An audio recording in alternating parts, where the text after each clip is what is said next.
जिला सिद्दीपेट के Hasanabad police sub division मुस्तकिल हुकूमत तेलंगाना की जानिब से 2 करोड़ 80 लाख रुपए के सरफेस से असिस्टेंट कमिश्नर ऑफ पुलिस के दफ्तर की तामीर की जा रही है, जिसके बायस डिवीजन में शामिल तमाम मवाजियात में कानून नज़्म व ज़ब्त की सूरत हाल को बरकरार रखते हुए जराइम के इंसदाद के लिए असरी और जदीद सहूलियात व टेक्नोलॉजी से भरपूर इस्तेमाल को यकीनी बनाया जाएगा।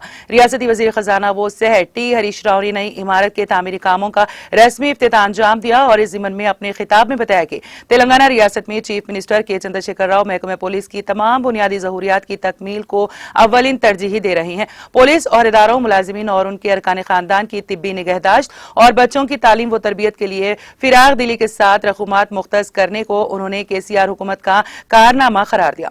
इफ्तिताही तकरीब में मुकामी रुकन असम्बली वी सतीश कुमार, सदर Zila Parishad Roja Sharma, commissioner of police N Shweta Reddy, assistant commissioner V Satish, दूसरे पुलिस औहदेदार, मुकामी कायदीन की कसीर तादाद इफ्तिताही तकरीब में मौजूद थी।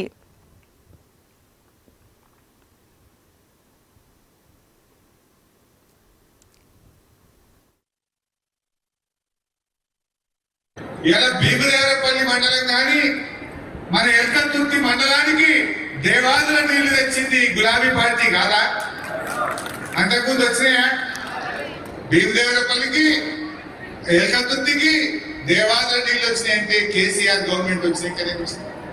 అదే విధంగా మిడ్ మానేర్ ప్రాజెక్టు పూర్తి చేసి కాళేశ్వరం నీళ్లను మిడ్ మానేర్ తోటపల్లి కెనాల్ ద్వారా మన చిగురు మామిడికి సైదాపూర్కు తెచ్చింది ఈ గులాబీ జెండా కాదా అని నేను అడుగుతావు. చిగురు మామిడిలో ఉన్నారే, సైదాపూర్లో ఉన్నారే, మరి వచ్చినాయా లేవా గోదావరి నీళ్లు? అదే విధంగా ఇవాళ మన